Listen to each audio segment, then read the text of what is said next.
The Subcommittee for Indigenous Peoples of the United States will now come to order. The Subcommittee is meeting today to hear testimony on the effects the government shutdowns have on tribal nations and possible solutions that will help ensure that they are protected from future shutdowns. To that end, we will be examining two pieces of legislation, H.R. 1128, the Indian Programs Advancement Appropriations Act, and H.R. 1135, Indian Health Service Advanced Appropriations Act of 2019. Under Committee Rule 4F, any oral opening statements at hearings are limited to the chair and the ranking minority member. This will allow us to hear from our witnesses sooner and help members to keep to their schedules. Therefore, I ask unanimous consent that all other members' opening statements be made part of the hearing record if they are submitted to the clerk by 5 p.m. today or the close of the hearing, which comes first. Hearing no objection, so ordered. Good afternoon, everyone, and welcome. Today we'll be talking about one of the biggest challenges Indian country currently faces. This challenge, like many others, is the result of the federal government's own failure to live up to our promises to our tribes. Today, we'll be examining the detrimental effects that funding lapses such as federal government shutdowns have on Native communities and tribal governments. The regular use of continuing resolutions to keep the government funded and the constant threat of a shutdown if one is not enacted wreaks havoc on tribal government budgets and puts tribal members at risk. Despite this fact, the consequences of these shutdowns on tribal communities has been largely overlooked. Even a short funding lapse drastically affects tribes that depend on the program funding or direct services through the Bureau of Indian Affairs and Indian Health Service. To put it plainly, every time there's a government shutdown, the federal government is failing to uphold its treaty and trust obligations to the tribes. During a shutdown, thousands of BIA and IHS employees, many of whom are tribal citizens, are furloughed or work without pay. In order to ensure that programming and staff are maintained and to keep vital services operational, tribes often must use their own funds to cover federally funded programs during a shutdown with no expectation that those funds will ever be reimbursed. For tribal nations engaged in government contracting, such as tribally owned enterprises, Alaskan Native corporations, and Native Hawaiian organizations, financial losses during a shutdown could quickly rise into millions. Shutdowns also prevent the federal government from fulfilling its contractual obligations to the more than 370 self-governance tribes that administer services to their members. The 35-day partial government shutdown that occurred earlier this year had a devastating impact on the Indian health system and the well-being of tribal members in particular. Tribes throughout the country reported rationed care and reduced services. In IHS facilities, medical professionals often worked without pay.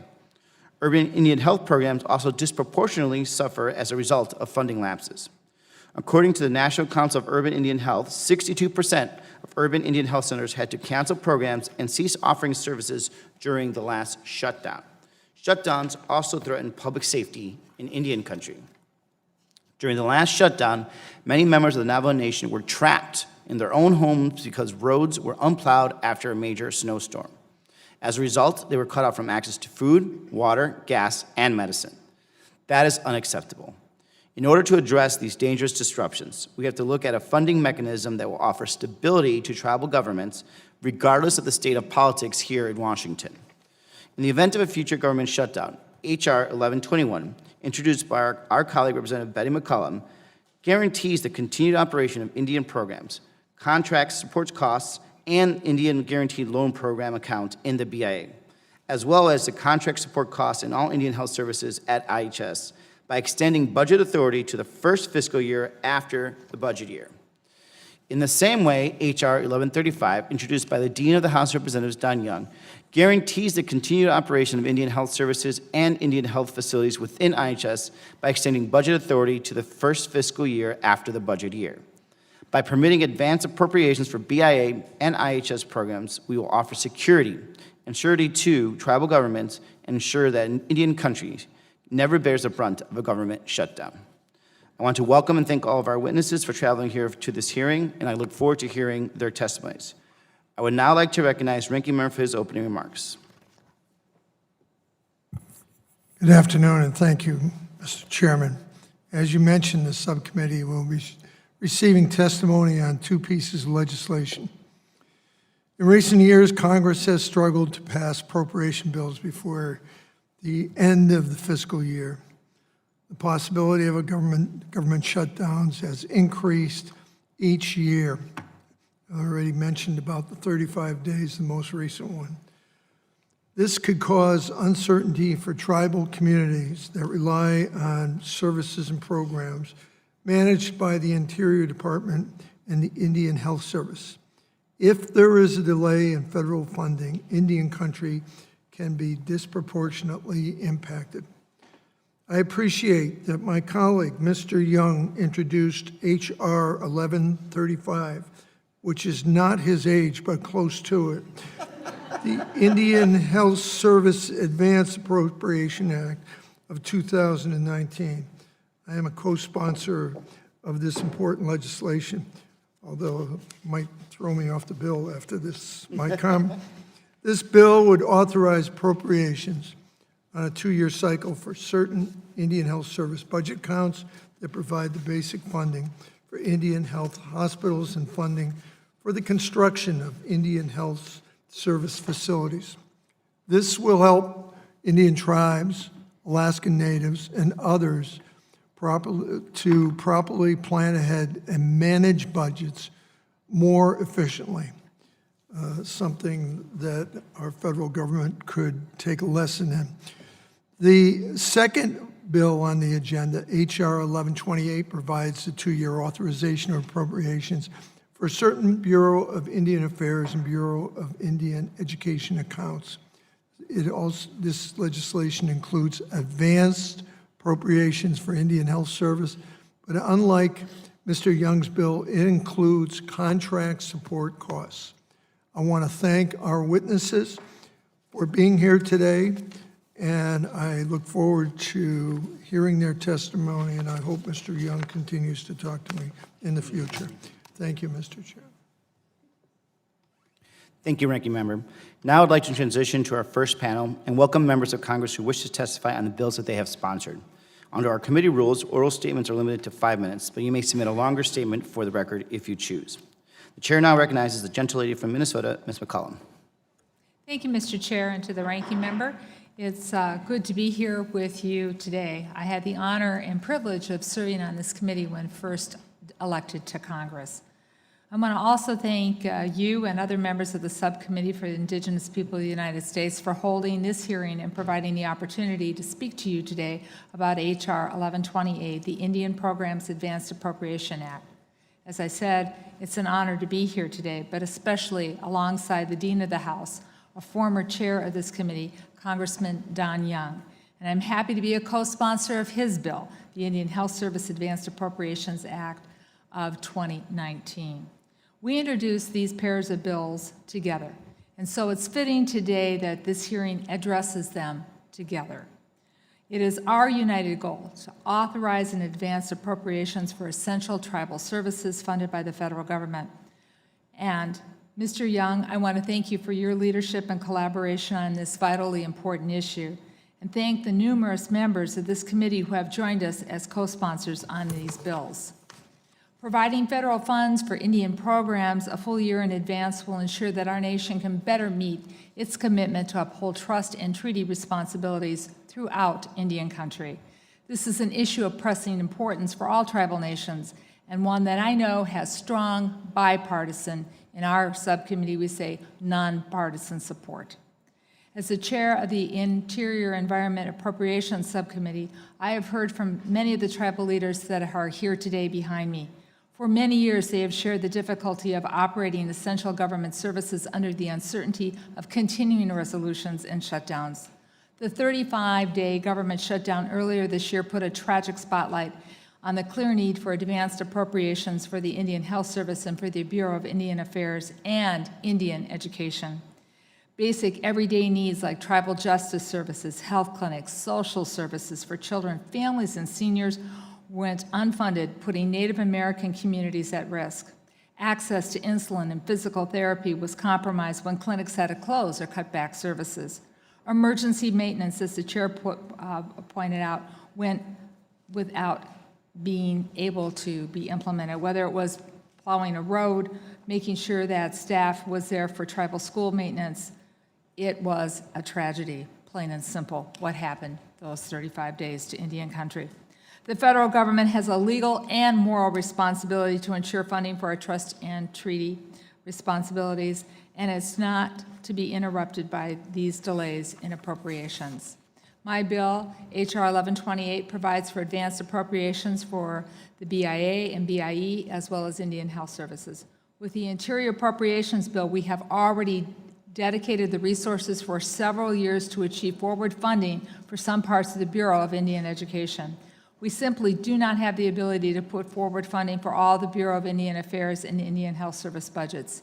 Each year, the Interior Appropriations Subcommittee holds 2 days of public witness hearings with tribal leaders to hear about the funding priorities in Indian country. This year, we heard over and over again about the priority of advanced appropriations for tribal nations. While government shutdowns are damaging to all of our communities, they are disproportionately harmful to Native American communities. We cannot allow the health and safety of tribal communities to be put at risk because the federal government cannot finish its work on time. And that's why tribal governments and tribal organizations representing hundreds of individual nations support advanced appropriations for Indian country. I would like to submit for the record letters and resolutions from the National Congress of American Indians, the National Indian Health Board, Self-Governance, Communication and Indian Educational Tribal Consultation, and several other tribal governments and regional tribal organizations. They call on Congress to enact advance appropriations for our basic treaty and trust responsibilities. We already have a model to look to in Congress with advance appropriations. In 2009, Congress overwhelmingly passed legislation to provide the Veterans Health Administration with advance appropriations. We took that step to ensure our commitment and care for our veterans, that we support a stable budget in uncertain political times.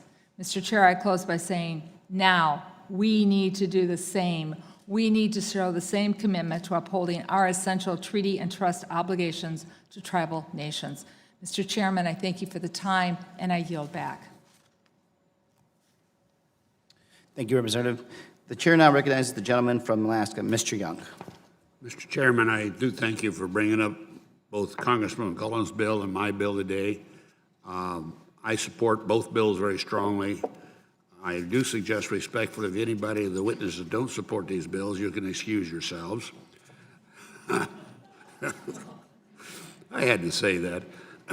But again, I would suggest that one of my main duties here today, I want to, for the record, submit my statement, but I would like to introduce my witness, Brene Barner. She's the president and CEO of the Alaska Native Health Board. She's Inuit and is a member of the native village of Kayana, beautiful little town, great sheefish fishing. She's a strong leader in the effort to improve health care for the Alaska Natives. I'm glad to have her before this committee. Mr. Chairman, I suggest one thing. This is long overdue. We did it for the VA in 2009. We ought to be doing it for our responsibility, the trust responsibility for the American Indians and Alaska Natives. It's a bill, both bills are relatively simple, be presented and be enacted. To me, not to do so would be a disservice to the people that we try to serve and have an obligation to do so. So, Mr. Chairman, I will submit for the record my full statement, and I look forward to my witnesses. And I want to thank Ms. McCullough for her support and her interest in this issue. She's a great addition to the Native Caucus, and I do appreciate it. Thank you. I yield back. Great. Thank you. Thank you, Representative Young. I now invite panel to take their places at that witness table. Should we ask Representative McCullough to sit up here?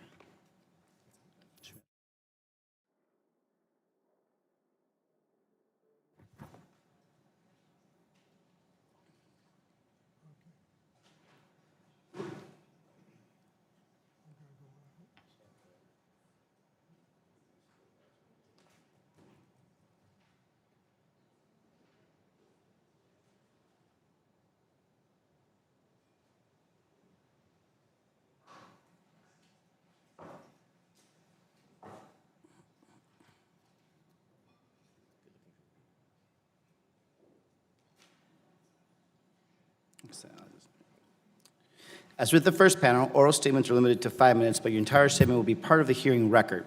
When you begin, the lights on the witness table will turn green. After 4 minutes, the yellow light will come on. Your time will have expired when the red light comes on, and I will ask you to please wrap up your statement. I will also allow the entire panel to testify before we question the witnesses. Allow me now to introduce the witnesses on this panel.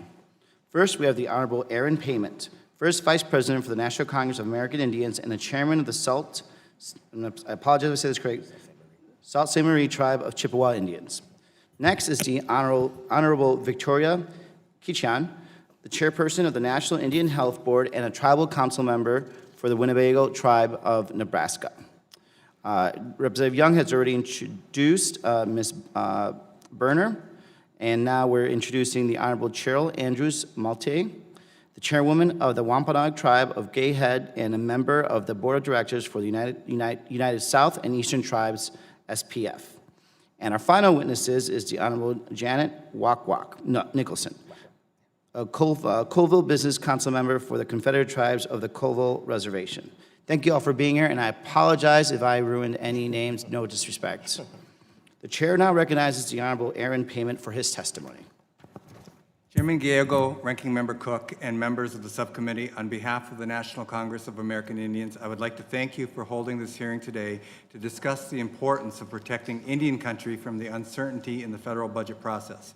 This hearing is timely because Congress and the administration are currently debating spending priorities for the next fiscal year. While I suspect there will be a short-term continuing resolution enacted soon, the specter of a more serious impasse later in the year has Indian country watching closely. Let me pause to acknowledge and thank the primary bill sponsors, Representatives McCollum and Young, as well as the many co-sponsors and members who signed the March Budget Committee letter of support. My name is Dr. Aaron Payment. I am chairperson of the Sault Ste. Marie Tribe of Chippewa Indians and first vice president of the National Congress of American Indians and president of the United Tribes of Michigan. In January, I did over 25 interviews, including the New York Times, NPR, CNN, CBS, and other media outlets, to highlight the impact of the government shutdown on tribes. Thank you for the invitation to testify here today. I look forward to working with the subcommittee and other congressional champions to enact legislation that will provide advanced appropriations for tribal programs. Indian country seeks only those things promised to us by the solemn treaties and agreements negotiated between tribal nations and the United States. When tribal nations ceded hundreds of millions of acres of land to the U.S., the federal government promised to safeguard tribal nations' sovereign right to self-governance and to provide resources to deliver essential tribal services. Through the 1836 Treaty of Washington, my tribal nation and 4 relative tribes ceded 14 million acres alone of land in exchange for our usufructuary rights and the health, education, and social welfare into perpetuity. Tribal nations prepaid in full federal funding for our operations, programs, and services. I'm here today on the shoulders of my ancestors to remind you, our trustee, that tribal nations expect the U.S. to make good on its promises. A government is only as good as its word. This means providing adequate funding and ensuring that funding is on time. Tribal nations face significant challenges as a consequence of the uncertainty in the federal budget process. Unfortunately, we must contend with this uncertainty when planning and delivering services to our citizens because of the short-term continuing resolutions. Government shutdowns are acutely devastating to tribal communities as our citizens are left wondering whether they will have access to health care, food programs, emergency response, law enforcement, and other critical services. Many in Indian country work for the federal government and tribal governments. A lapse in paychecks during shutdowns puts great stress on our workers and families in Indian country. This makes recruitment and retention of our rural reservation communities even more difficult. From our perspective, funding to fulfill the treaty and trust obligations is not discretionary. We call on Congress to fulfill its obligations to tribal nations, no matter the political environment. A significant step in this direction is authorizing advanced appropriations for programs in Indian country, and we are pleased that Representative McCollum and Congressman Young introduced H.R. 1128, the Indian Programs Advanced Appropriations Act, and H.R. 1135, the Indian Health Services Advanced Appropriations Act. While we are determined to protect our tribal programs from impasses in the federal process, the BIA and IHS are the primary agencies responsible for providing funding for critical tribal services and resources to our tribal citizens. H.R. 1128 and H.R. 1135 would help insulate tribal programs at each of these agencies and from future shutdowns and continuing resolutions. In February, NCI passed a resolution expressly calling on Congress to authorize advance appropriations for both IHS and BIA. As the first Vice President for the National Congress of American Indians and on behalf of President Jefferson Keel, I'm here to attest that NCI supports these bills, and we are committed to working with the sponsors and supporters to enact this legislation. I'd like to say Miigwech and thank you again for the opportunity to testify, and I would be happy to answer any questions you may have. Thank you.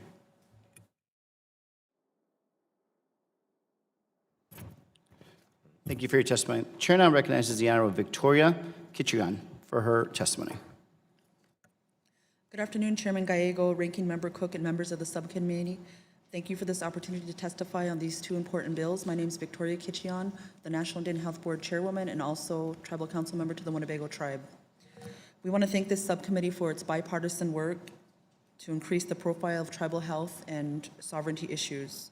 And it's over the course of the past century that this sovereignty and the treaties that and the federal government agreeing to provide fiduciary obligations to the tribe, and it's this that we've referred to as the trust responsibility. And it's collectively what we call upon each and every time we come to DC to uphold that trust responsibility. In fact, the federal government to this point has not been able to fully live up to that trust responsibility, and it's the first people of this nation that continue to come last in health outcomes. Our people still die younger, 5.5 years younger on average, 20 years younger in some states such as South Dakota in the Great Plains area. Our people continue to be disproportionately impacted by diseases such as diabetes, infant mortality, suicide, cancer, drug overdose, infectious diseases such as HIV and viral hepatitis. Our people face significant obstacles in obtaining health access. That means we struggle in recruiting and retaining health providers. We have faced funding shortfalls that prevent renovation of dilapidated IHS facilities. It could take 400 years for a current building to be replaced if it was built new. And it's that lack of funding and technical support as we make transitions to self-governance and self-determination that just make it hard to overcome these obstacles. And we're long past reality for that change. But change does not come in an environment in which IHS remains severely and chronically underfunded. Change does not come when the IHS remains subject to government shutdowns and CRs. When the government shutdown and CRs occur, it is Indian country that is hurt the most. IHS is one of the 4 federal health systems, Medicare, Medicaid, and the Veterans Health Administration. Of these 4, IHS is the most chronically underfunded and also the one that has, and the only one that has direct result of treaty obligations. Not only are we chronically underfunded and vulnerable to government shutdowns, Congress recognized that the agency that provides direct health care needs more stability. That's why Congress authorized advance appropriations for the VA a decade ago, and that authorization has protected the VA from numerous shutdowns in recent years. Meanwhile, IHS has gotten the brunt of those shutdowns and CRs, and it's most notably in 2013 when the budget sequester was especially damaging, slashing the IHS budget by 5.5%, which was $221 million. And that's on top of the year's shutdown. In the recent 35-day government shutdowns, tribes lost physicians. We heard about that. We heard about people not being able to schedule follow-up appointments. And most devastatingly, people not making it to lifeline appointments such as dialysis. And a gentleman in New Mexico, one of our relatives, passed away. And it's stories like that that come up from the tribal leaders that this CR, these shutdowns, those are devastating. And frankly, if this happened in other parts of the country, there'd be outrage. But it's an Indian country, and so not only is there no outrage, but we're here to make that outrage be heard by you folks, and thank you. But our people were promised this just trust responsibility, and it's a daily fight, the disease against invisibility. We're invisible. Our communities are hurting, and our people are dying because of decisions that can't be made here that have nothing to do with the agency or the healthcare that it provides to the tribes. So while short-term referral CRs are always preferable to shutdowns, they come with their own challenges because under that budget of authority, we're only able to maintain status quo. They can't make improvements, they can't start new programs. So when you're limited to the operation, there are no improvements. When you compound the impact of chronic underfunding, endless use of CRs, and continuing threats of government shutdowns, the inevitable result is chronic, pervasive health disparities in Indian country. We are once again in need of another short-term CR for 2020. We know that the only surefire solution is for Congress to fully fund IHS and transition the agency to mandatory appropriations. Indian Country continues to advocate for this, but there are steps we can take now to lead to more stability. Authorizing advance appropriations for Indian programs would significantly improve the dependability of the funding and the continuity of care. Thank you to Representative Betty McCollum, and thank you to Representative Don Young. And NIHB essentially supports both bills, but we know that every line item, every resource under IHS deserves to be fully funded because it directly impacts patient care. So I just want to close by saying that NIHB will continue to work with each of you, and we appreciate the bipartisan effort by Congress, and that advance appropriations would be enacted for Indian Country. Thank you. Thank you for your testimony. The chair now recognizes Ms. Vern Berner for her testimony.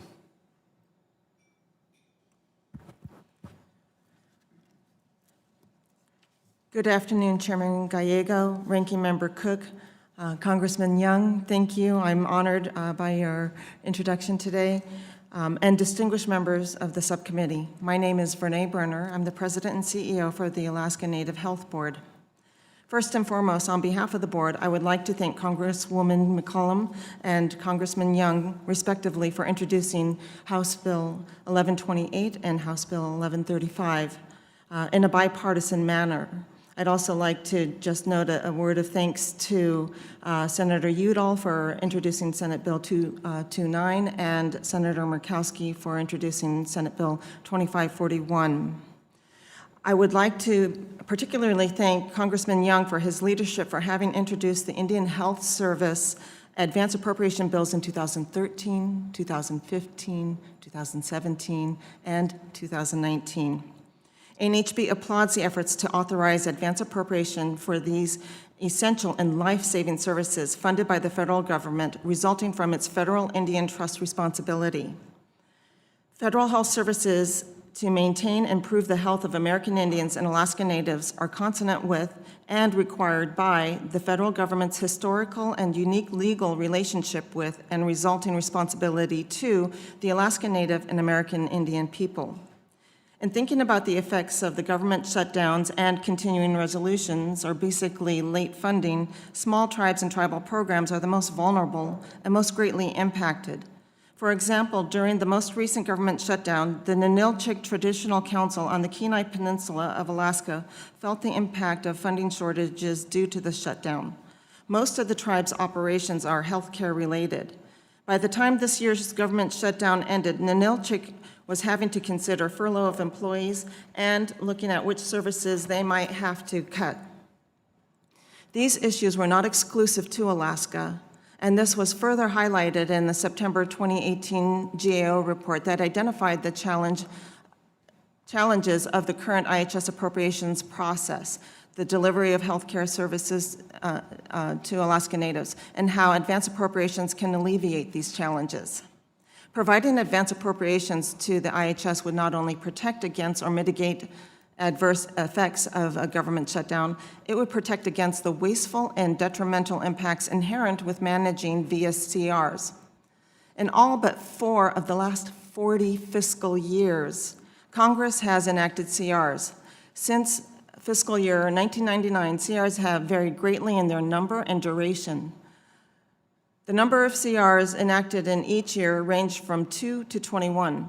This process creates administrative waste in that each CR results in its own apportionment process, which then requires reconciliation by both the agency and the tribes. This means that the tribes completed between 2 and 21 reconciliations, and every year CRs were used to keep programs open. Advance appropriations will eliminate this waste and allow for these precious resources to instead be directed to health services and patient care. CRs are also bring uncertainty in their duration, which has ranged from 1 to 187 days. This uncertainty of funding duration has led to lower credit ratings and thusly to higher interest rates on loans needed to support construction and/or operations. Late funding in general has resulted in significant challenges to tribal and IHS programs in several different areas, and creates the need for shifting critical health care services to more administrative efforts. Also of note is that continuing resolutions explicitly prohibit the IHS from initiating during the CR timeline new initiatives that are supported and funded by Congress. These initiatives are intended to improve healthcare delivery. There are two examples of how advance appropriations are tied to Alaska's geography, climate, and transportation challenges that span. Alaska spans over 660,000 square miles with over 80% of our communities off the road system, and therefore rely on large bulk purchases of items such as heating fuel to support operations. Without the ability to purchase heating oil in bulk for the winter season, when the barges are running, heating oil would have to be flown into communities in small bush planes at exorbitant cost. And for the same reason, and even more so, the transportation of construction materials must be transported to villages via the barge system. When the rivers are not frozen over, our construction windows are also limited to the ability to the same timeline. Without advance appropriations and the ability to purchase, our rural clinics and communities would go without the clinic spaces they sorely need, and advance appropriations in the IHS facilities would allow for planning to support those timely construction. In conclusion, the life and livelihoods of Alaskan Natives and American Indians and the programs which protect them and lift them up is at the whim of the federal funding cycles. Advance appropriations would help stem this cycle, allowing for our communities to plan for a future, as Congress has done for the VHA in advance appropriations. And all we ask is for parity to allow for the protection of our sick through the life-saving programs that the IHS and tribal health programs provide. Thank you for your time and for this opportunity to address the committee and answer your questions. Thank you, Ms. Berner. Thank you for your testimony. The chair now recognizes the Honorable Cheryl Andrews Malte for her testimony. Thank you. And thank you, Chairman Gallego, as well as Ranking Member Cook and members of the subcommittee for your commitment to Indian country and your efforts to help fulfill the United States trust and treaty responsibility and obligations. I am Cheryl Andrews Maltese, Chairwoman of the Aquinnah Wampanoag and a member of the USET Sovereignty Protection Fund Board of Directors. I appreciate this opportunity to be here to share our thoughts and to support your efforts in the passage of H.R. 1128 and 1135. As we're all too painfully aware of the atrocities that have been perpetrated against Indian country, from first contact with my tribal nation to the atrocities against our other Native brothers and sisters across this continent, such as germ warfare, kidnapping, and concentration camps. Indian people have suffered incalculable losses, and we've paid dearly with our lands, resources, and the lives of our ancestors. In an effort to end the centuries of slaughter, tribal nations agreed to settle these bloody conflicts with treaties, agreements, and negotiated settlement with disproportionate concessions from us. Indian country has paid it forward. I'll repeat, Indian country has paid it forward. We trusted the United States when they promised that in exchange for our lands and our vast natural resources, that they would, in turn, provide the resources for us to provide for the health, education, and well-being of our tribal citizens. And to date, the trust obligation that resulted from those agreements has not been honored. We've honored our end of the bargain, and now we expect the United States to honor its promises. The United States owes us a financial debt, an obligation to fund our tribal governments to ensure our continued health, education, and well-being. The U.S. Commission on Civil Rights report, Broken Promises, which followed the Quiet Crisis report, described how grossly inadequate the federal funding is, and it exposes the utter failure on the part of the United States to live up to its trust and treaty obligations, resulting in the devastating impacts across Indian country that this subcommittee is too familiar with. To fully meet the obligations to tribal nations would require a fundamental change in the way federal government funds Indian programs. Federal Indian funding should not be discretionary, subjected to the political discourse of Congress. This solemn obligation is not discretionary, and Congress's failure to fund the rest of the federal government should not diminish its obligation and fiduciary responsibilities. These bills are a step in the right direction. They will, at minimum, bring the trust responsibility of funding tribal governments' essential programs and services into parity with other federal programs. We fully and strongly support legislation that would put an end to the uncertainty and instability of running tribal governments in the midst of constant CRs and government shutdowns. My own tribal nation came dangerously close to reductions in programs that are already woefully underfunded. Through our self-governance compact with the federal government, it states that our funding is to be delivered at the beginning of each fiscal year on October 1st. This has not occurred in years. As a result, we're forced to use our own limited tribal funds and resources while Congress and the administration attempt to fund the government. Since we have no alternative income, these resources provide only a limited stopgap during CRs and shutdowns. I had to further assess and prioritize our already extremely limited programs and services that already do not accommodate all of our tribal citizens to determine how to cut expenses and including reductions to our workforce. These funding delays also caused us to miss seasonal windows to begin and complete grant deliverables, leaving us in a position of potentially losing precious grant dollars. Passage of this legislation and the certainty it would bring is long overdue. We urge this Congress to act swiftly to bring the negative effects of its own inaction to an end. We strongly support both bills to bring certainty in the short term. However, in the long term, USA SPF is calling for a comprehensive re-examination of all federal funding delivered to Indian country. As congressional leaders who have demonstrated a true understanding of this trust obligation, we implore this subcommittee to work with your colleagues to ensure enactment of these bills. While we recognize this committee's strong and long-standing commitment to Indian country, we cannot continue to accept being vulnerable to partisan games. You must use your influence to ensure that the federal government upholds its obligation to us with full funding to better reflect and better respect the nature of this solemn promise. We thank the subcommittee for the opportunity to testify and look forward to partnering with its members to bring this to fruition. And I'd also like to thank Representative McCullum and Young for their work on these bills, and I'm happy to answer any questions you may have. Thank you. Thank you for your testimony. The chair now recognizes the Honorable Janet Wakwak Nicholson for her testimony. Good afternoon. Good afternoon, Chairman Gallego, Ranking Member Cook, and members of the subcommittee. My name is Janet Wakwak Nicholson. The translation is Iswaiken, and how they got Wakwak, I do not know. But and I am a member of the Colville Business Council, the governing body of the Confederated Tribes of the Colville Reservation. I also serve as chairman of the Colville Business Council Health and Administration, which oversees all tribal health and social services program, and vice chair of the Natural Resources Committee. The Colville Tribe strongly supports both bills and appreciates the leadership of Chairwoman McCullum and Congressman Young in introducing them. Background on the Colville Tribes and its forestry economy. Although now considered a single Indian tribe, the Confederated Tribes of the Colville Reservation is a confederation of 12 Aboriginal tribes and bands from across Washington and parts of Oregon, Idaho, and British Columbia. The present-day Colville Reservation is located in north central Washington state and covers approximately 1.4 million acres.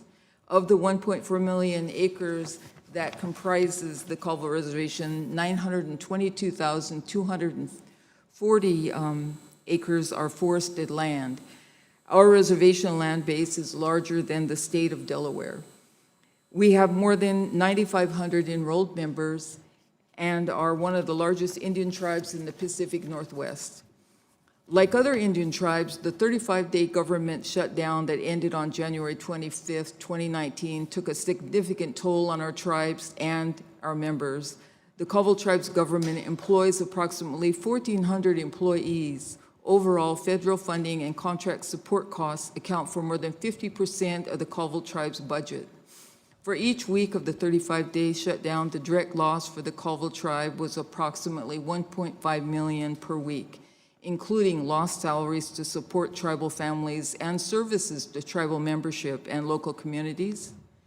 Timber is in the tribe's most important natural resource. The timber industry provides hundreds of jobs for tribal members, logging contractors, and log truck drivers. It also provides secondary jobs in the forest and off-reservation jobs in non-tribal sawmills. All BIA staff at the Colville Indian Agency were furloughed, and timber harvesting and hauling activities were dramatically reduced. During the shutdown, regular payments at third parties sent for sales of the tribe's timber were unavailable to us. This is because the BIA staff needed to access the federal accounting systems had been furloughed. We estimate that approximately $400,000 was inaccessible every week of the last shutdown because BIA staff was not available to transfer the revenue to the tribe's accounts. The tribe eventually recovered these funds once the shutdown finally ended, but the lag in revenue has disrupted our budget for the remainder of the current fiscal year. Making matters worse was the Department of the Interior's seemingly intentional lack of preparation for the shutdown. The 35-day shutdown was the fourth government shutdown since 2013.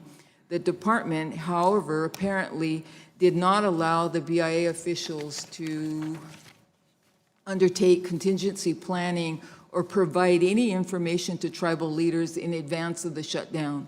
Our BIA superintendent received no information from official channels.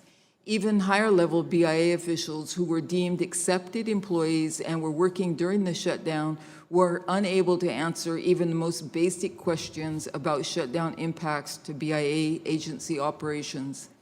This wasn't their fault, and they wanted to help us, but the department apparently did not let them. The Colville tribe supports both H.R. 1128 and H.R. 1135.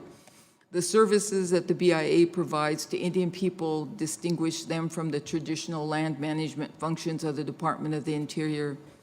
The BIA is the only agency within the Department of the Interior that has such a broad mission. For example, BIA superintendents often serve as legal representatives for individual tribal members that courts have determined are unable to administer their own affairs. No other federal agencies within the Department of the Interior have officials charged with such diverse duties. Not only is advance appropriations for BIA programs justified under these circumstances, it is a necessity. The Colville tribe supports both bills and urges passage of legislative vehicle that would provide advance appropriations to both the IHS and the BIA and BIE. This concludes my testimony, and I would be happy to answer any questions the subcommittee may have. Again, Lemlin. Thank you. I thank all witnesses for the testimonies, reminding the members of the committee that Rule 3D imposes a 5-minute limit on questions. The chairman will now recognize members for any questions they may wish to ask the witnesses. I will start by recognizing myself for 5 minutes.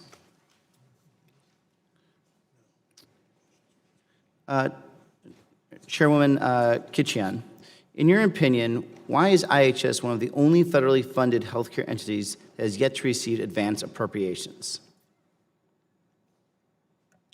It's my understanding that the agency doesn't have the mechanisms to receive those advance appropriations, but I think during this conversation, there's the willingness from Congress to make it happen. I think the agency also has to be willing to take that step forward with Indian Country on behalf of Indian Country, and it makes it tough because our Rear Admiral here does the best he can with the resources that he has.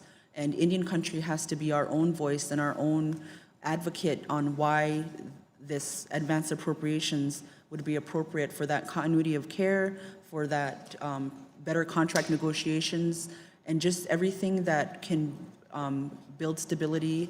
Recruitment and retention is a huge problem. Nobody wants to work. No doctor's going to come to a facility that there's no steady streamline of funding.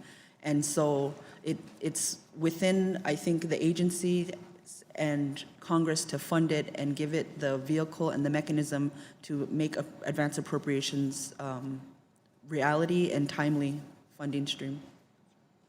And just kind of along that thought of line, why do you believe IHS was left out of the conversation when the Veterans Health Administration received advanced appropriations nearly a decade ago? It goes back to the disease of invisibility. You know, tribal nations are often left out, and I guess folks here just need to continually be kindly and respectively reminded that tribes have treaty obligations and trust responsibility, and it's that government-to-government conversation that I think also needs to be really reiterated on why we are being left out, and that why other agencies without that federal obligation would be at the forefront and not the tribes.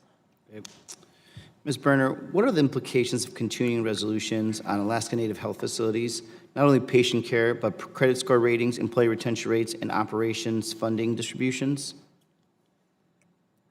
What are the implications?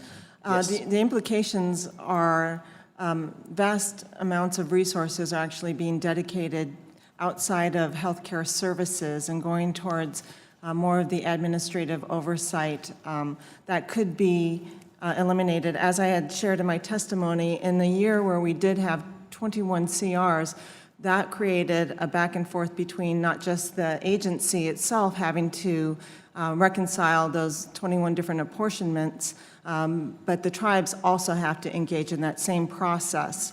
And so a lot of money gets and a lot of resources, time and energy gets redirected towards those types of activities as opposed to providing care in an already chronically underfunded system. Chairman Payment, what feedback has NCIA received from tribal communities regarding advanced appropriations for federally funded Indian country programs? We actually have gotten quite a bit, and I appended my testimony with 3 pages of impacts. And NIHB, I know, also has a list of them, and the BIA has a list of them. And the impacts are really going to vary depending on how your tribe is funded, if it's self-governance or if it's direct service tribes. I would say the most critical impact is direct service tribes because, especially those that don't have another source of revenue like gaming, because they depend on, I really should say they rely on, the federal trust responsibility rather than the dependence. And that's the way it's structured, so they depend on it. And so some of the impacts have been a lack of road plowing for the Navajo Nation, lack of law enforcement. I'm wearing my red ribbon to support Indigenous women. And while some essential law enforcement continued to be expected personnel, some of the investigations didn't happen during that time period. And so this is really a matter of life and death. And the impact across Indian country it was potent and strong, and it's the federal government not fulfilling its trust responsibility. But again, it's appended in my testimony. Councilwoman Nicholson, can you expand upon the communication support issues that your community had with the Department of Interior leading up to and directly following the 2019's national 2019's partial government shutdown?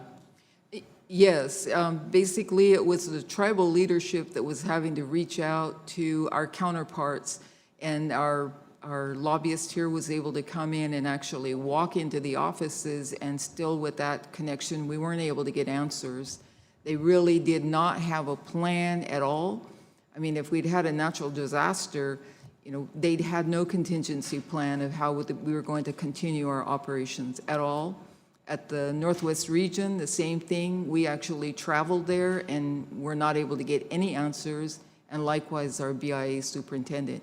And immediately following, it was pretty much the same thing. We weren't really getting any communication or any plans of any answers. So our budgeting was drastically affected due to that. Thank you, Councilwoman. I now yield to the ranking member.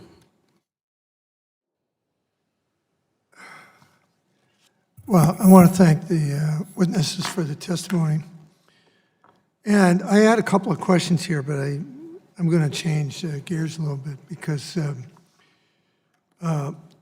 I think you've got 2 bills here that are obviously bipartisan, and I think in my case there's a sense of frustration that here we go again. Everybody in this room knows we're going to have another CR, if not this budget, it's coming. And if we don't get these things passed, here we go again, same thing. So I'm going to throw it back to you a little bit. And what I was thinking was, you know, in the years since, I don't know, even the short time that I've been here, but going back, the tribes have much more political influence than they ever had. Every one of the 435 congressmen and women, they get scored on just about everything. And I see the smiles there, and I think you know where I'm going in terms of such an important bill and whether it is brought to the floor that just about everybody that I know represents certain tribes. Obviously, I'm from California, so I won't even list the number of tribes we have. But in terms of supporting such an important or two important pieces of legislation that we know are going to have detrimental effects in the future, I'm basically asking whether you would consider playing your impact on scoring members, including myself, on certain letters, whether you would support this piece of legislation and immediately bringing it to the floor to make sure it's not hung up in committee. And once members get that report card, you know, I'm not saying it's gonna be a big factor because of your political influence. You know, I had some questions about this and that, but it's like I'm thinking, well, here we go again. And I'm trying to think of how we can do that. And I'm willing to work with the chairman on whether we can send certain letters to our own folks to expedite this process and bring it forward to make it official from this committee and the whole natural. Maybe I'm getting ahead of myself. But you know how everything gets caught up in the prop wash and appropriations, and we've all been burned. But this story here is the same one we hear over and over and over again. And I think there's a number of us that are just frustrated, and we're looking for a school solution to get this done because people are going to be at risk again. So I'll throw it open for discussion. I probably exceeded my time. You got a minute and 42 seconds and a half to respond. There was a question somewhere in there. There was. I'm sure there is. So I have a response. I'm going to take my NCI hat off for a second and speak as a tribal leader and a political scientist. So there is a perception, you know, when the treaties were signed, it was long before parties even existed. And unfortunately, sometimes it's perceived as partisan. We've had a challenge. My congressman back home is pretty good to our tribe, and we work with him. He's on the Republican side. But it's perceived as a party issue for some reason. The treaty and trust responsibility really is a conservative notion. I brought my Constitution. It's embedded in the United States Constitution. And so I agree with you that we need some kind of an evaluation independent of NCI, but to help tribal citizens. I've said recently at the candidate forum in Sioux City, Iowa, it was a nonpartisan candidate forum, and we may only be 2% of the population, but we are multiples of the percentage to win battleground states in this next election. So people need to pay attention to Indian country. And so now is the time, we're stronger than ever for us to come together and to be able to make sure people understand who supports Indian country so we can support them. I cede more time to the ranking member. Yeah, there were a lot of us that were at the ceremony for Standing Bear, the Ponca chief, the tremendous event, but even more so what he did. And I looked back and said, you know, if we had a support letter there that we could have handed out to the audience and everyone would have signed it. If they didn't, am I wrong? But it was a very, very moving historical ceremony that left an, you know, I'm a historian, but it left an impact on everyone there. And if we could have captured that moment to push forward this agenda, which I think many of us agree upon, I think that might help us.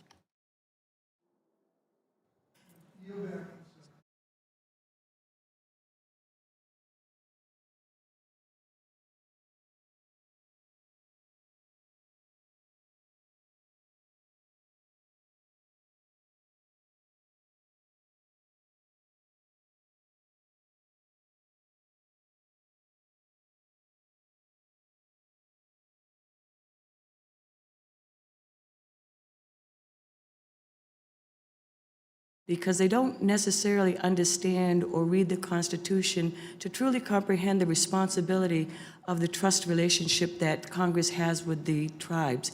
And I think by addressing that as a fundamental principle is another way of bringing some of our challenges that we face year after year after year. I'm second generation having these same discussions in front of Congress, and I don't want my daughter, who worked for Senate Committee on Indian Affairs, sitting here and having the same discussion in her lifetime. So if we can help educate Congress, I think that could go a long way as well. Thank you. Thank you. And I recognize Representative Holland from New Mexico. Thank you very much, Chairman, and thank you all for coming and spending time here with us today. It's just incredibly important, and I promise that I will do my part to be here to answer questions and give real-life testimony about the challenges in Indian country, because I certainly have experienced those myself.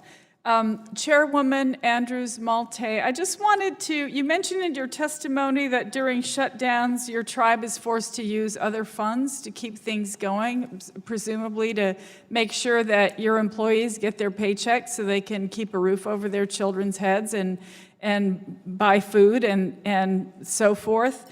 And I'm interested in your perspective on the trust responsibility by the U.S. government to tribes' economic development, because I know that it's easier for some tribes and not for others to weather these really difficult times.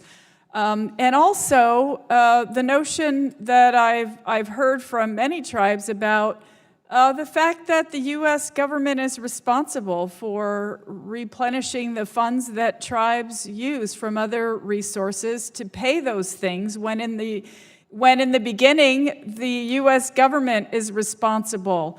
You also mentioned, I think it was you, about the department not notifying anybody of what they knew and understood, so that tribes would be able to draw down funds, perhaps in a timely manner, before they were stuck with a shutdown all of a sudden. So I'm just interested to get your perspective, sort of, in all those things, if you can remember what I asked you. Sure, and thank you very much, Congresswoman. It boils down to, as far as having to use our own limited resources, these are funds that over the 35 years and prior to federal recognition that we've squirreled away, and we call it our nest egg. And what that is that's to float us in our rainy days. Well, it's been torrential downpours now for years. And we continuously utilize that as a way to, I guess we're taking a loan for the federal government to pay for the programs and services that the government is supposed to pay for us. And with regard to economic development, USET SPF represents tribes from Canada to the Gulf of Mexico into Texas. And so we have a very diverse amount of circumstances. But in our case, in several of our tribes that don't have economic development, a lot of it has to do with where we're located and the oppression of our sovereignty in order to create economic development, meaning that oftentimes the states or the local governments do everything in their power to try to oppress the tribes from being able to exercise their sovereignty and develop economic development. There are multiple types of challenges that we face every day, and our tribe in particular continues to struggle just to be able to do anything on our tribal lands, despite being a federally recognized tribe with those rights sustained by the United States. And the other thing, when you mentioned about the lack of communication, it was Chairwoman Nicholson, but we too face the challenge of not being notified timely. And even if we were able to keep our doors open to at least administer those services, we're paying for it because there was no one there to disperse the funds at the delivery system. There was no one there to answer the questions. The people that were in the office didn't have the knowledge in order to answer anything.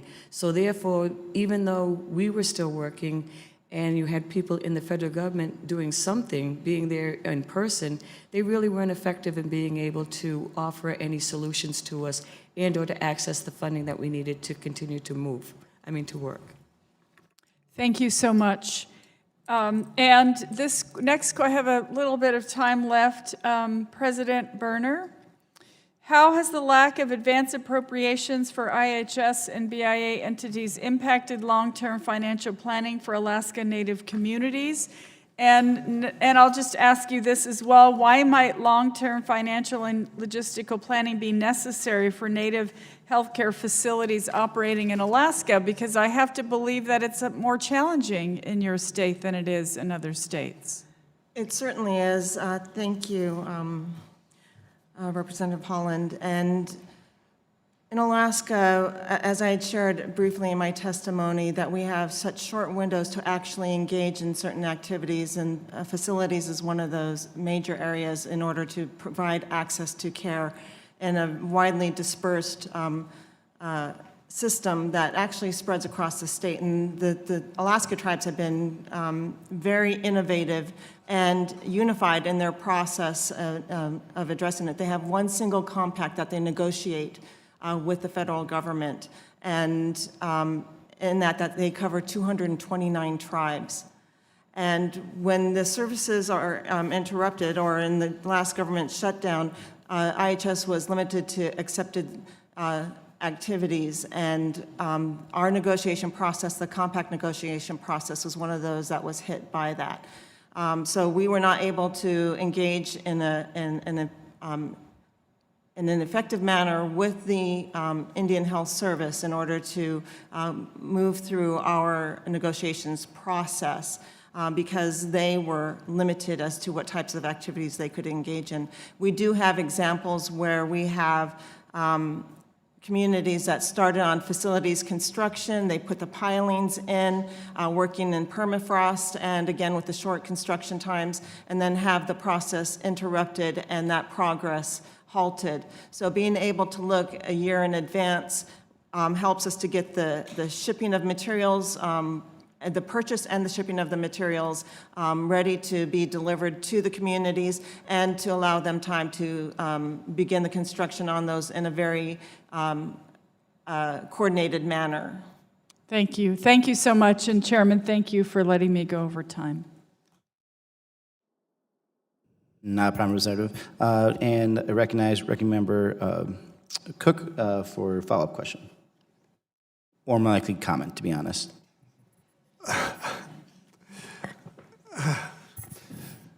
You left me breathless. Usually Don Young does that, but my only comment, and I wanted to get your comment on this, was, you know, every week we have a hurricane, this and that, and of course you have and I'm not saying because we've had so many hurricanes or disasters that, boom, certain things are kicked in. And I'm not saying that the CR is as bad as a hurricane, although in certain instances it is. But I'm saying, do we have a emergency plan to go through that is helpful to the tribes on everything else, particularly when something like this is, and be clear with everybody on what services are not going to be available as of so-and-so. I think it calls attention. And I'm not suggesting you go out with a press release, because every organization in the world goes out with a press release when some of these things impacts, schools are closed or what have you. And I'm I'm encouraging you to do certain things like that and be unified. All the tribes should be on the same sheet of music. Comments? Thank you, Ranking Member Cook, for that question. And that is the exact same question we have posed to the agencies. What is the contingency plan, and where's the pot of money to call upon in these times of distress? And as we continue to ask those questions, I think we push the agency and Congress for solutions. I had this crazy idea that we should advocate for some emergency, we've got emergency accreditation dollars through other situations, but what about emergency CR dollars? You know, we need to start creating something that doesn't exist, because we know what happens with it without that funding streamline. And I think that you pose an opportunity and a discussion to carry forward. Thank you. Well, I think Don Young, can you advise you? I think he runs his own advertising agency for the tribes, but he's also Mr. Sensitivity. You might lose the money that you had. Anyway, thank you very much for commenting on that. Great, thank you to our panel. And we'll now transition to panel 3 witnesses. Thank you again. Thank you for your time.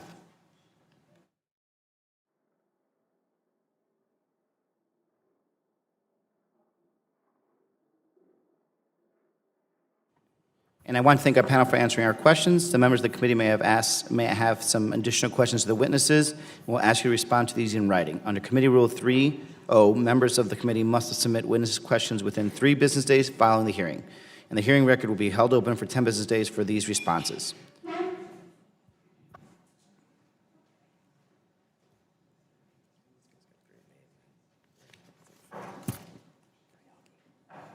guys are killing me. You guys are just killing me. These names are killing me. Hopefully I don't destroy them. They did a good job last time. I think I messed up a couple times.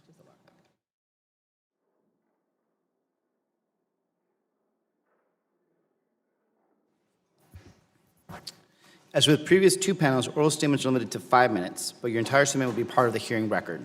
When you begin, the lights on the witness table will turn green. After 4 minutes, the yellow light will come on. Your time will have expired when the red light comes on, and I will ask you to please wrap up your statement. I will also allow the entire panel to testify before we question the witnesses. So now allow me to introduce the witnesses on this panel.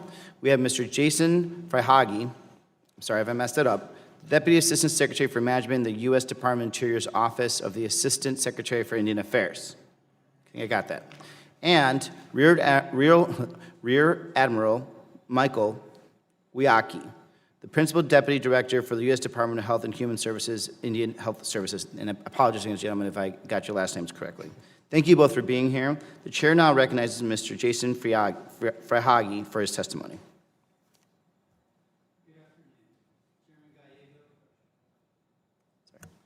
Good afternoon, Chairman Gallego, Ranking Member Cook, and members of the subcommittee. My name is Jason Frey, and I am Deputy Assistant Secretary for Management in the Office of the Assistant Secretary for Indian Affairs at the Department of the Interior. Thank you for the opportunity to present this testimony regarding H.R. 1128, a bill that would provide advance appropriations authority for Indian Affairs and Indian Health Service accounts. Any lapse in appropriations creates challenges within Indian country. Because of these challenges and the need to meet our trust responsibilities, after the FY 2019 lapse in appropriations, Indian Affairs identified internal lessons learned from our experience and collected input from tribes on impacts within their communities. Our goal in these efforts is to ensure we are prepared to address these challenges should there be another lapse in appropriations in the future.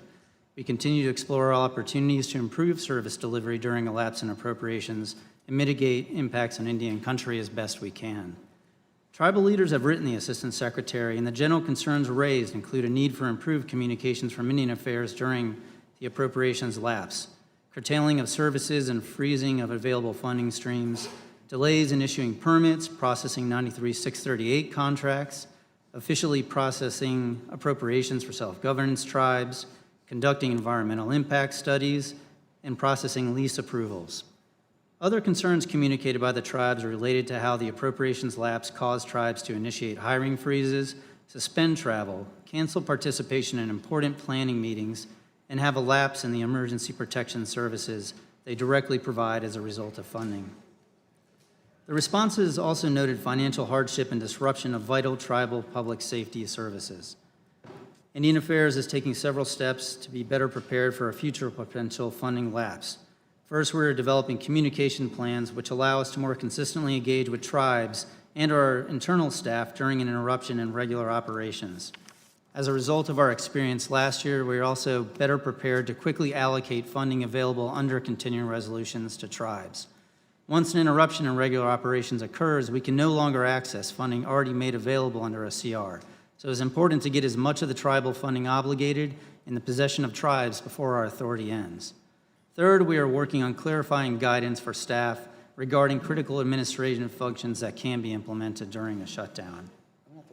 The intent of H.R. 1128 is to authorize advance appropriations for several covered appropriations accounts of the Bureau of Indian Affairs and Bureau of Indian Education within the Department of the Interior and the Indian Health Service within the Department of Health and Human Services.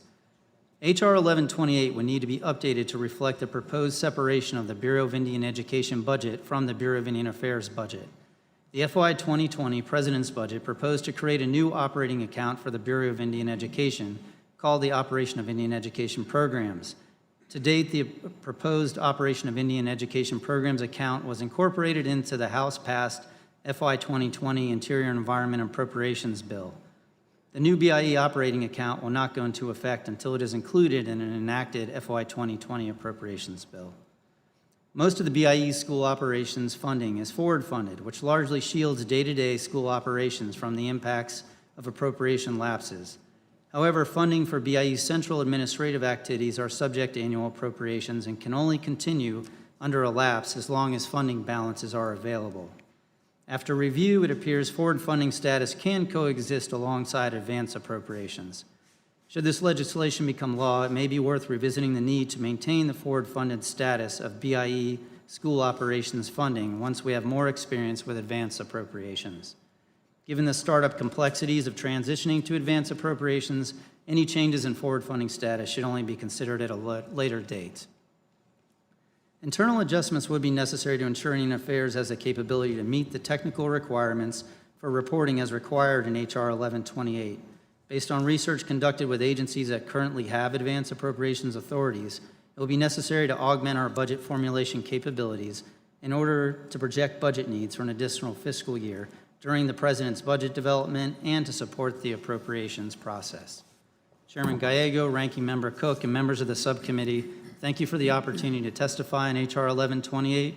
I would be honored to answer any questions that you may have. Great.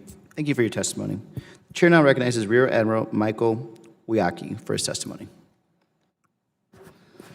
Good afternoon, Chairman Gallego, Ranking Member Cook, Congresswoman Halen, and other members of the subcommittee. I'm Rear Admiral Michael Yaki, Principal Deputy Director of the Indian Health Service, a member of the Zuni tribe from New Mexico. I want to thank you for the opportunity to testify on the two bills related to advanced appropriations for the IHS, H.R. 1128 and H.R. 1135.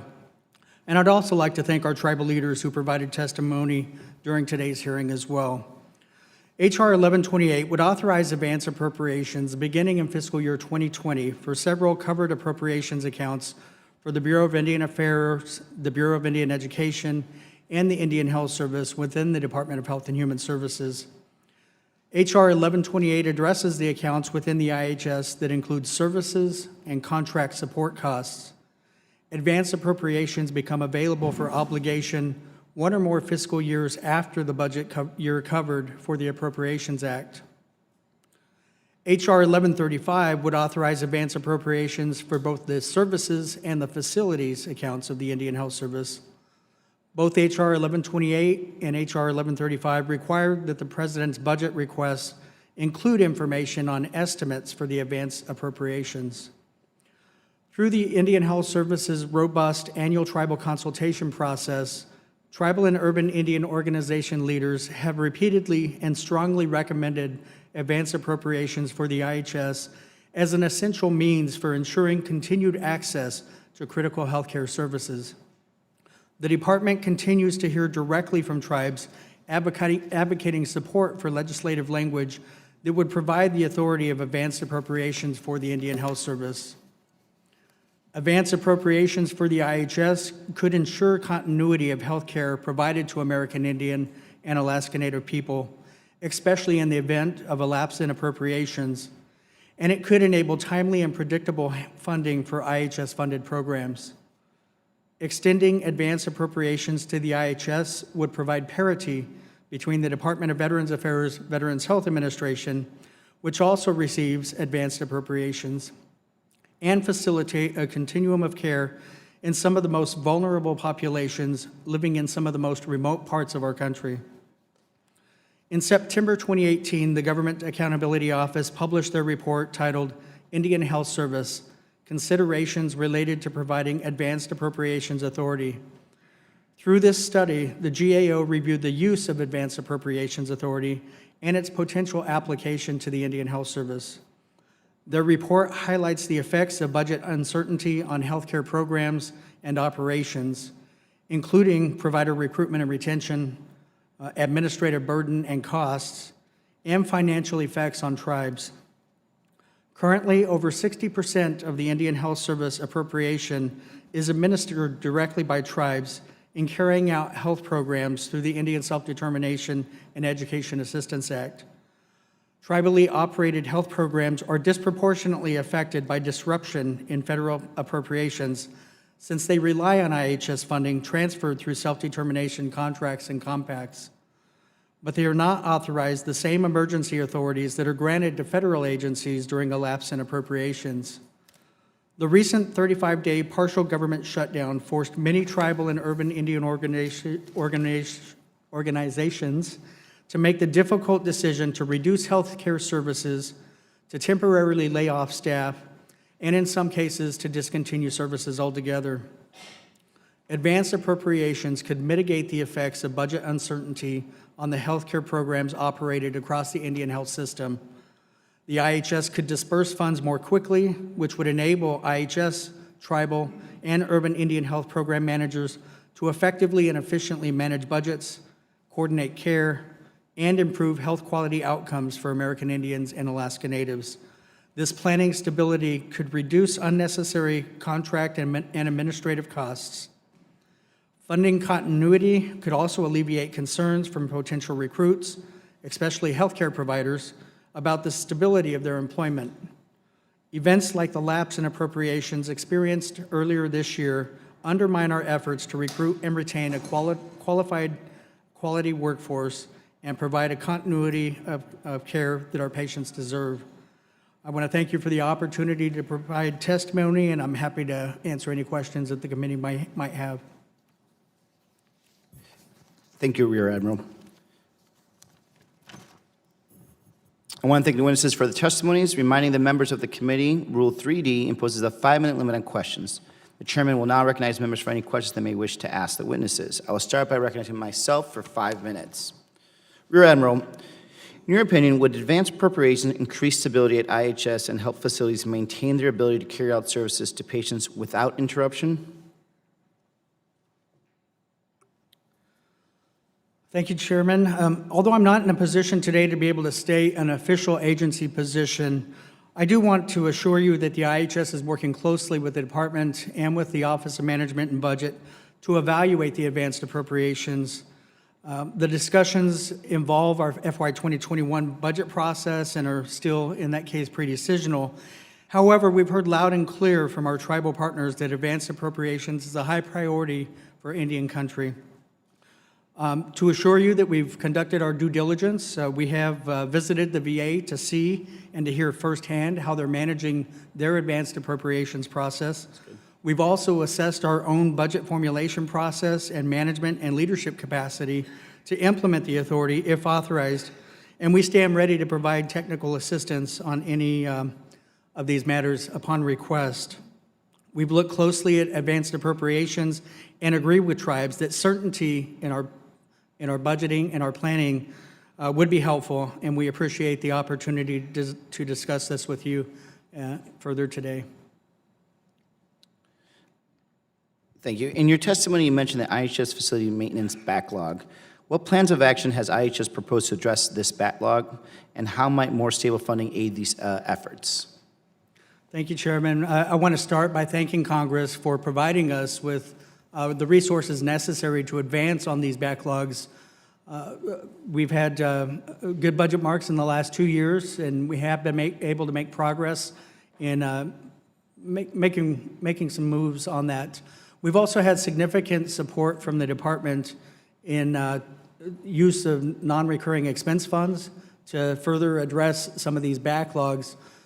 So we do have reports to Congress that are coming out now, both on healthcare facilities construction and on our backlogs of BMR issues. Those backlogs, as identified by our tribal leaders today, if you build a facility today, it will take 400 years at our current funded level to have that facility replaced. And also, we've got approximately $2.2 billion worth of backlog on our facilities renovation list. So Again, we make those numbers known, speak to them at all of our hearings, and appreciate the support that Congress has provided us. Great, and thank you for transparency. Has IHS also developed strategies to address its widespread medical staff shortage, and how might more stable funding aid these efforts? Thank you, Chairman. We have a multi-pronged approach, I would characterize it as, for recruitment, specifically around provider recruitment. We have a couple of, actually 3 A19s that are currently in the budget discussions. One of those would be in the VA parity, since we're talking here about advanced appropriations. We would like to have parity with the VA on their Title 38 authority, the ability to pay providers at a scale that is more competitive with the market. We also have A19s focused on our scholarship and loan repayment program, providing more flexibility in the payback and the taxability of our scholarships and loans, so that we have, again, parity with the National Health Service Corps and with the Armed Forces scholarship and loan programs. Those are 3 items quickly coming to mind. We have really focused a lot on academic affiliations and increasing the number of residency rotation opportunities in our system.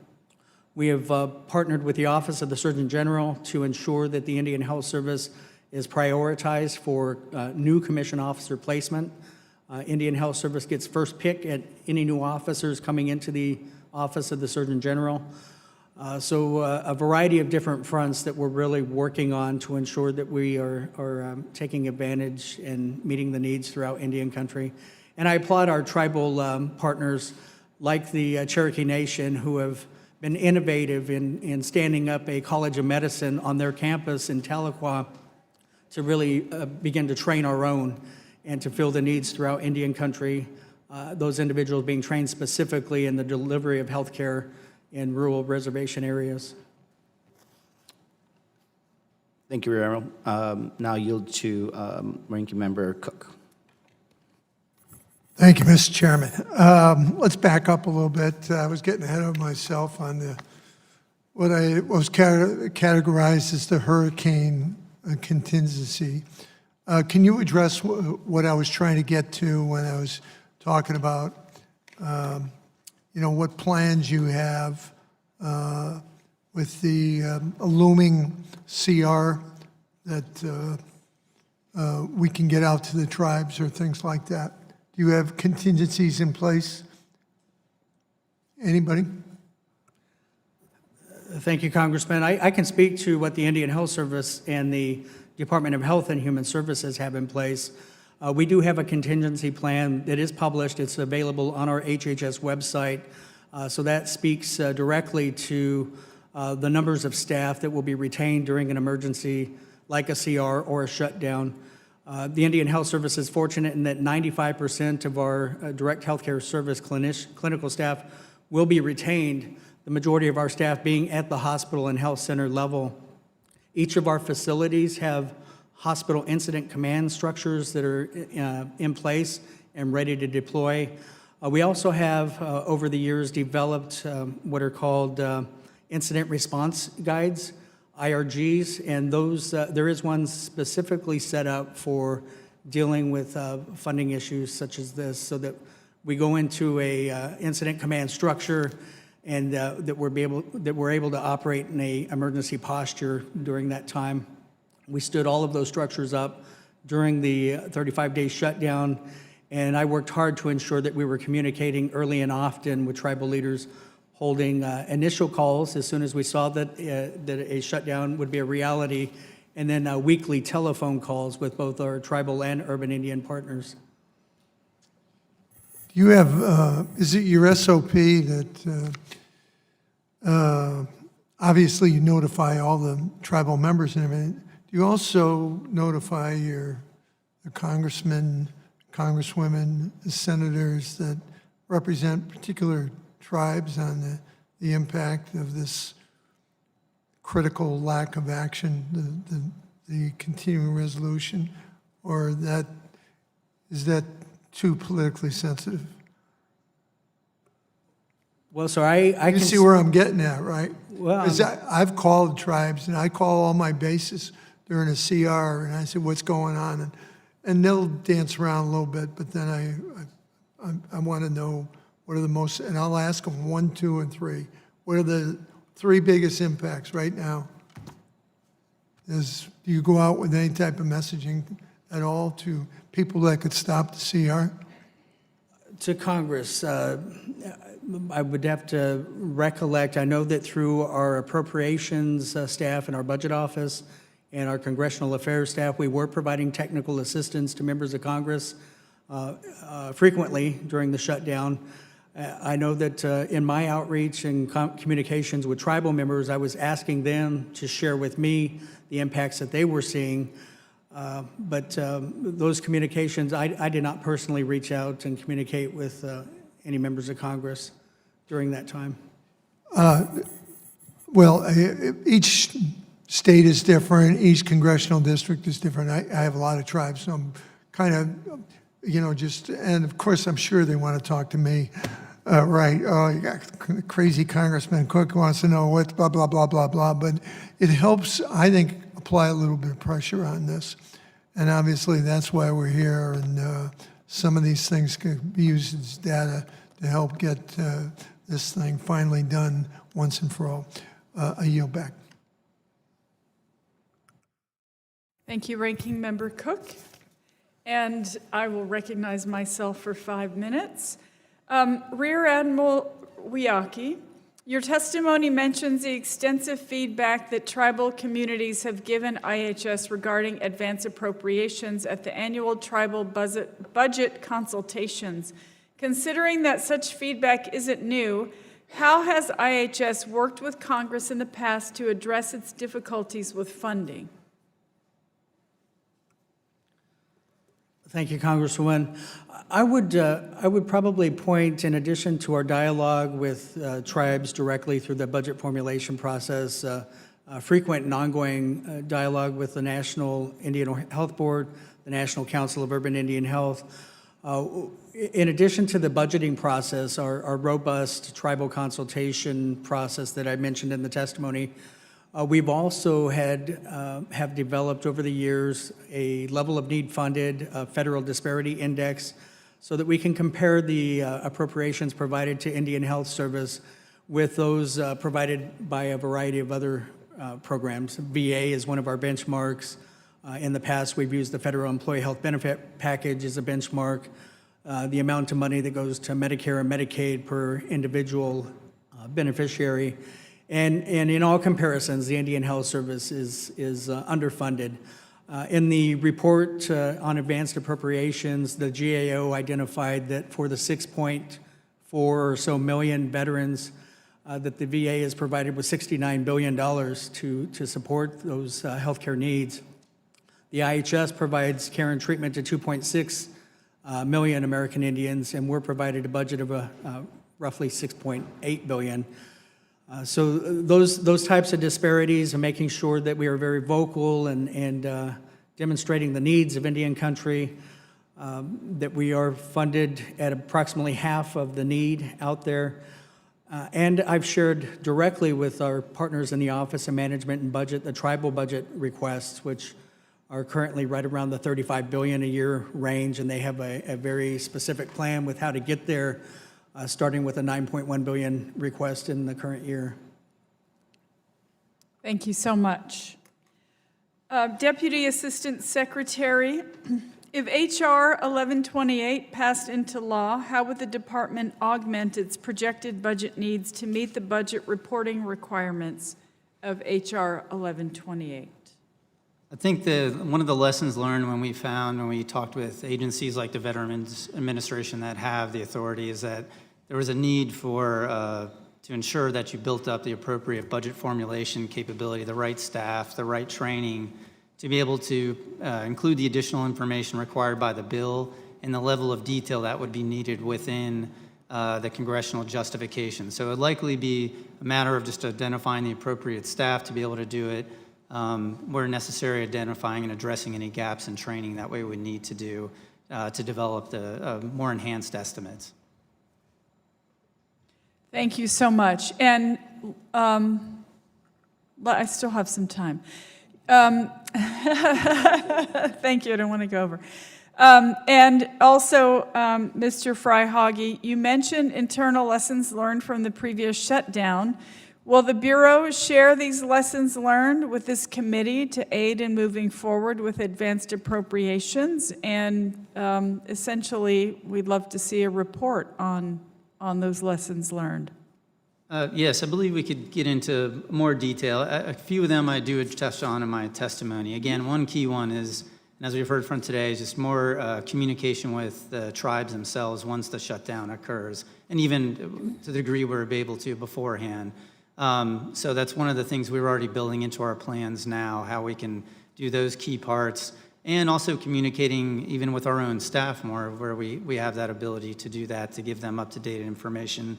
I think the other two keys I pointed out is just getting as much funding to the tribes as we can in these periods when we have that short window of NECR funds.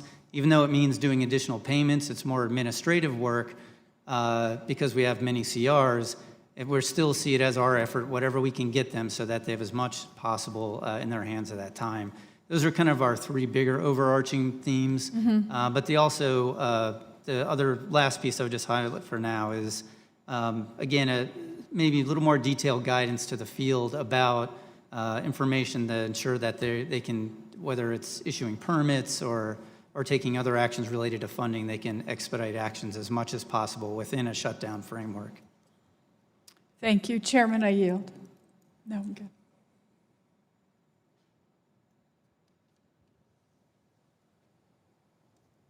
I thank your panel witnesses for their insightful testimony, and the members for their questions.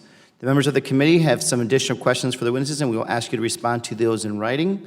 Under Committee Rule 3.0, members of the committee must submit witness questions within 3 business days following the hearing, and the hearing record will be held open for 10 business days for these responses. If there's no further business, without objection, the committee stands adjourned.